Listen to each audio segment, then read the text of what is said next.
വട്ടംകുളം ചോലക്കുന്ന് മേഖലയിൽ കുടിവെള്ളക്ഷാമം രൂക്ഷം. വാട്ടർ അതോറിറ്റി പദ്ധതികളോ പഞ്ചായത്ത് കുടിവെള്ള പദ്ധതികളോ പ്രാവർത്തികമാകുന്നില്ലെന്ന് നാട്ടുകാർ. കുടിവെള്ളത്തിന് നെട്ടോട്ടമോടുന്ന നാട്ടിൽ പലയിടങ്ങളിലും പൈപ്പ് തകർന്ന് കുടിവെള്ളം പാഴാകുന്നതായും പരാതി.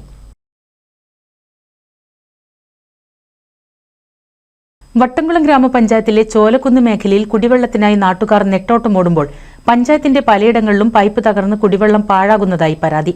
ചോലക്കുന്ന് മേഖലയിൽ വാട്ടർ അതോറിറ്റിയുടെ ജലവിതരണ പദ്ധതികളും പഞ്ചായത്ത് കുടിവെള്ള പദ്ധതികളും ഉണ്ടെങ്കിലും നിലവിൽ ഉപയോഗമില്ലെന്നാണ് പറയുന്നത്.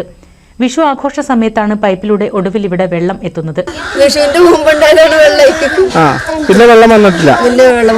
പഞ്ചായത്ത് ഇവിടെ വെള്ളം കൊണ്ട് തരുന്നുണ്ടോ?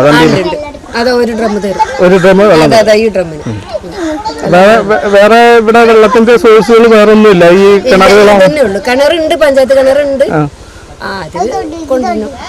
ഇപ്പൊ പഞ്ചായത്തിന്റെ വാട്ടർ ടാങ്ക് വെച്ചത് പിന്നെ അതിൽ നിന്ന് വെള്ളം കിട്ടുന്നില്ല. വിഷുവിന്റെ മുന്നേ കിട്ടിയതാണ്. പിന്നെ വാട്ടർ അതോറിറ്റിയുടെ വെള്ളം കിട്ടുന്നില്ല. അതിലുമില്ല വെള്ളം. വിളിച്ചു പറയാ, അപ്പൊ അവരവിടെ കേടുന്നുണ്ട്, ഇവിടെ കേടുന്നുണ്ട്, നേരെ കെട്ടുന്നത് വരും. അതുവരെ വന്നിട്ടൊന്നുമില്ല. പൊന്നാനി ബ്ലോക്ക് പഞ്ചായത്ത് സ്ഥാപിച്ച വാട്ടർ ടാങ്ക് ചോലക്കുന്നിൽ നോക്കുകുത്തിയായി നിൽക്കുകയാണ്. ആദ്യം മോട്ടോർ കേടുവന്ന് കുറേ കാലം കിടന്നെങ്കിലും പിന്നീട് അറ്റകുറ്റപ്പണി നടത്തിയതോടെ വെള്ളം പമ്പ് ചെയ്യുന്ന കിണറ്റിലെ വെള്ളം വറ്റുകയും ചെയ്തു. കിണർ ആഴം കൂട്ടാനുള്ള ഫണ്ട് പഞ്ചായത്തിനില്ലെന്നാണ് നാട്ടുകാർ പറയുന്നത്. 2 ദിവസം കൂടുമ്പോൾ പഞ്ചായത്ത് ഒരു ടാങ്ക് വെള്ളം എത്തിച്ചു നൽകുന്നതാണ് ഏക ആശ്വാസം. കൂടുതൽ വെള്ളം ആവശ്യമുള്ളവർ 750 രൂപയോളം മുടക്കിയാണ് വെള്ളം എത്തിക്കുന്നത്. ഒരു നാട് മുഴുവൻ വെള്ളത്തിനായി നെട്ടോട്ടമോടുമ്പോൾ പഞ്ചായത്തിന്റെ പല ഭാഗങ്ങളിലും ആഴ്ചകളായി വാട്ടർ അതോറിറ്റിയുടെ പൈപ്പ് പൊട്ടി വെള്ളം പാഴാകുന്ന അവസ്ഥയുമുണ്ട്. പലതവണ നാട്ടുകാർ അധികൃതരോട് പരാതിപ്പെട്ടെങ്കിലും അറ്റകുറ്റപ്പണി നടത്താൻ തയ്യാറാകുന്നില്ലെന്നാണ് പരാതി. NCV news Edappal.